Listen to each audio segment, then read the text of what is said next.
한국은행은 올해 들어 소비자 물가 상승률이 빠르게 둔화하고 있다면서 곧 2%대에 진입할 것으로 내다봤습니다. 하지만 연말에는 다시 3%대로 오를 거라며 물가 안정을 위한 긴축이 더 지속될 필요가 있다고 강조했습니다.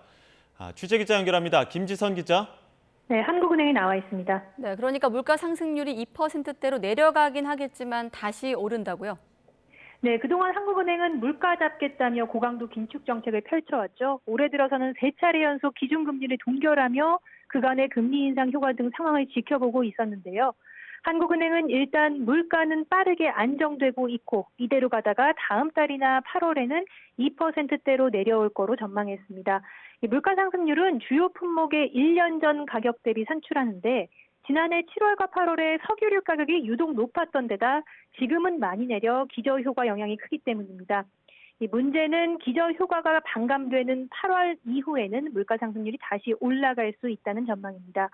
하반기 대중교통 요금 인상과 자동차 개별 소비세 인하 조치 종료도 물가 상승을 부추길 요인입니다. 여기에 물가의 기조적 흐름을 보여주는 근원 물가 상승률의 둔화 속도가 여전히 더디다는 점도 고려해야 합니다. 한국은행은 과거 물가 둔화기와 달리 최근에는 서비스 소비와 고용 상황이 양호한 흐름을 이어가고 있어 이 근원 물가가 쉽게 잡히지 않는 상황이라고 설명했습니다. 특히 여행객 소비 등 서비스 부문이 하반기 예상보다 크게 살아날 경우 물가가 다시 들썩일 위험이 크다고도 봤습니다. 네, 물가가 어느 정도 잡히면서 시장의 금리 인하 기대도 더 커질 텐데 이와 관련한 언급도 있었습니까? 네, 우선 말씀드리면 그동안 한국은행이 제시해온 물가 안정 목표 수준은 2%대 물가 상승률입니다. 2%를 잠깐 찍는 건 안 되고 안정적으로 수렴한다는 확신이 들어야 금리를 낮출 수 있다는 건데요. 이창용 한국은행 총재는 물가 상승률이 연말 다시 3%대로 갈 수 있는 만큼 금리 인하 시기를 말하는 것은 이르다는 입장을 거듭 강조했습니다.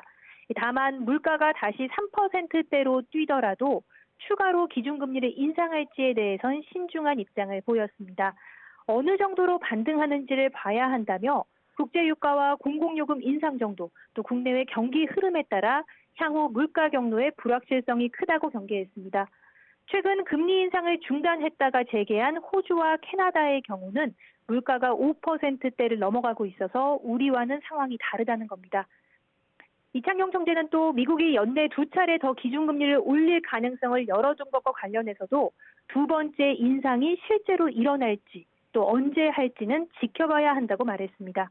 만약에 미국이 기준금리를 올리더라도 한국은행의 기준금리 결정이 기계적으로 반응하는 것은 아니라며 미국이 어떤 메시지를 주는지와 국내 상황에 따라 변수가 많다고 덧붙였습니다. 지금까지 한국은행에서 YTN 김지선입니다.